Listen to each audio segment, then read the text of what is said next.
que será que tem a dizer hoje a menina bem-nascida que é acusada de ter participado da morte dos pais em outubro de 2002 em São Paulo? O que ela tentou dizer e o que ela tentou esconder? E o que os advogados esperavam dessa entrevista? É o que você vai ver agora. Furar o bloqueio formado em torno de Suzane von Richthofen não foi fácil. Desde que saiu da cadeia, em junho do ano passado, a jovem tem contado com a proteção deste homem, Denivaldo Barni, amigo da família Richthofen. Ela começa a entrevista mostrando fotos de amigos e da família. E aqui? Essa é a vovó. Quando que vocês tiraram essa foto? No aniversário dela, eu fui visitar ela. De mãos dadas com o protetor, fala sobre a relação com o ex-namorado Daniel Cravinhos. Eu me arrependo muito. Você acha que se você não tivesse conhecido o Daniel, nada disso teria acontecido na sua vida? Não, nada disso, nada disso. Suzane olha para Barni. Em nenhum momento você A entrevista ficou sendo- era continua. muito grave, Ela muito diz ter sério. sido manipulada pelo ex-namorado. Ele sempre me dava muita droga. Ele sempre me mandava eu usar muita droga e eu cada vez era mais e mais e mais droga e ele me dava mais droga.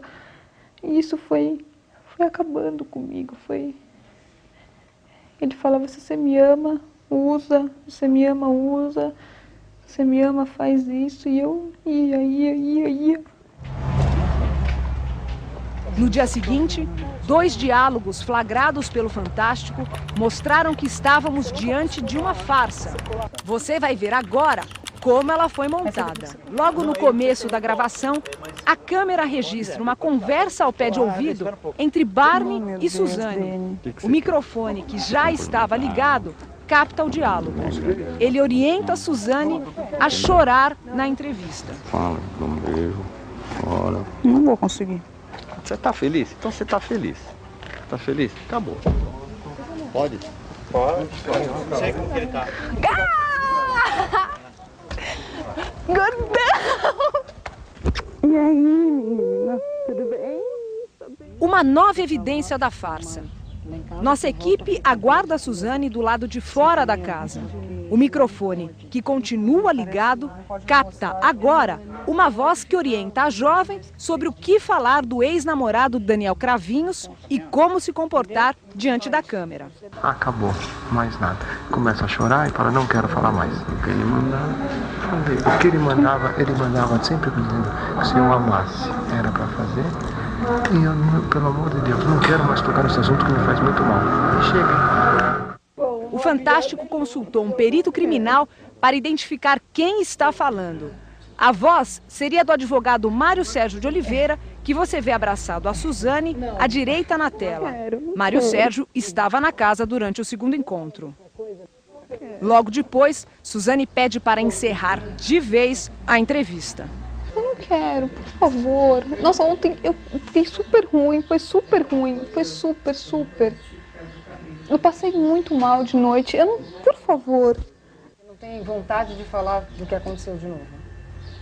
Cada vez que eu falo isso, nossa, dói muito em mim. Dói muito lembrar da minha mãe, lembrar do meu pai e ter que estar falando, ter que estar lembrando daquele maldito de novo.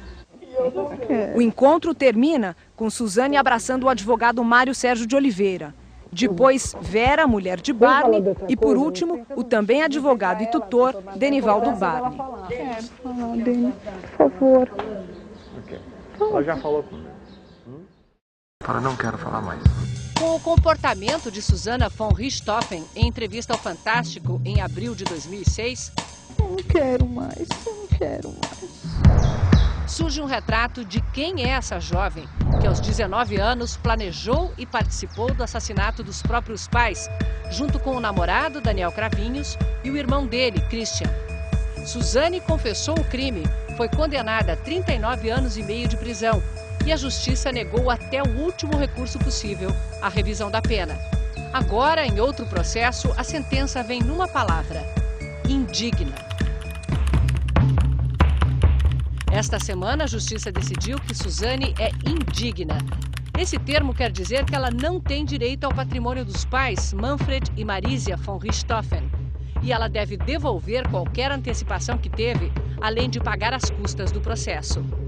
Na época do crime, o interesse pelo dinheiro foi a primeira pista que os policiais tiveram do envolvimento dela. Foi que ela indagou do delegado quando ela poderia vender a casa. Quando falou ao Fantástico, Suzane gozava de liberdade e a encenação da entrevista tinha um só objetivo. O tutor e advogado de Suzane, Denivaldo Barni, deu outra versão para o diálogo. O choro seria para comover o irmão dela, Andréas. Suzane, está na hora de você chorar para o seu irmão. Tem que ficar de joelhos, pedir moradia. Em liberdade, em 2006, faltava a Suzane o dinheiro.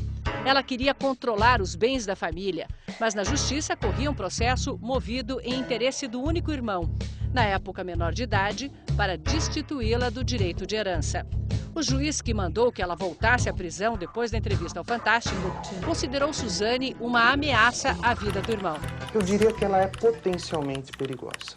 Ela tinha acesso à casa do irmão sem que este soubesse, ou pior, sem que este permitisse esta presença dela em sua casa. Há 3 anos, a Justiça liberou parte dos bens para que Andreas von Richthofen, então estudante universitário, pudesse ter meio de vida. A decisão da Justiça Civil teve que esperar o fim de todos os recursos na área criminal. A sobrevivência da família como instituição básica da sociedade depende, em parte, dessa proteção, deste amparo. Ou seja, aquele que, por ambicionar a herança, comete um delito, deve saber que isso não é um bom negócio. Mas, afinal, quanto Suzane planejava ganhar com a morte dos pais? No inventário dos von Richthofen, há uma lista considerável de bens. Além da casa onde o casal foi assassinado, que hoje está fechada, há outros 11 imóveis. Mais 2 casas no mesmo bairro, Campo Belo. Um apartamento no bairro do Jabaquara, além de parte da propriedade de outra casa e um terreno sem benfeitorias nesta rua. Em São Roque, a 60 quilômetros de São Paulo, 6 terrenos. Só os imóveis que ficavam na cidade de São Paulo foram avaliados por uma corretora em quase 8 milhões de reais. Além disso, Manfred e Marisa von Richthofen tinham, entre várias contas bancárias, dólares no cofre e direitos trabalhistas, 932 mil reais. Esse é o valor da época do crime. Fazendo a correção pela tabela do Tribunal de Justiça de São Paulo, seriam hoje mais de 3 milhões e 100 mil reais. Foi pela metade dessa fortuna total, de pelo menos 11 milhões de reais, que Manfred e Marisa von Richthofen foram assassinados.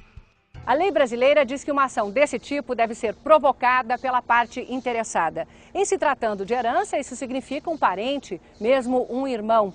E uma ação envolvendo família é sempre uma decisão difícil de ser tomada. Pode haver pressões psicológicas, emocionais. O próprio irmão de Suzane, Andréas, tentou retirar a ação quando ela já estava em curso. Isso só não aconteceu porque o Ministério Público impediu. O irmão de Suzane, Andréas, mantém firme a decisão de não dar entrevistas. A advogada dele não comenta a reação do cliente. Mas, influenciada pela experiência, propôs uma mudança na legislação. Já tramita no Congresso um projeto de lei que tornaria automática a perda da herança em casos como o de Suzane. Evita que a própria parte tenha que tomar uma decisão. E num caso desse, sempre a família fica muito fragilizada. É uma decisão difícil. Então, eu acho que seria, se fosse automático, seria melhor. Uma decisão automática, uma decisão do Código Civil. O jurista Walter Seneviva é contra. Acha que isso limita o direito de defesa. Aí você dirá, mas no processo crime isso já foi apreciado. É verdade, mas ainda assim é necessário que surja o trânsito em julgado da sentença, ou seja, que ela já produza todos os seus efeitos para que isso realmente assegure a justiça da decisão. Os advogados de Suzane não comentaram a decisão, mas ainda podem recorrer. Casos de assassinato em que uma herança está em jogo são mais comuns do que se pensa. No ano passado, Roberta Tafner e o marido dela, Williams de Souza, foram presos depois que os pais de Roberta foram mortos num condomínio de luxo na Grande São Paulo. Roberta tinha direito a cerca de R$1 milhão do seguro de vida dos pais, mas a justiça decidiu bloquear o patrimônio das vítimas, incluindo o seguro. Roberta e Williams estão presos, aguardando julgamento. Em 2007, no estado do Rio, o ex-ambulante René Sena foi morto depois de ganhar 52 milhões na Mega Sena. A viúva dele, Adriana Almeida, e mais 3 homens são acusados pelo crime.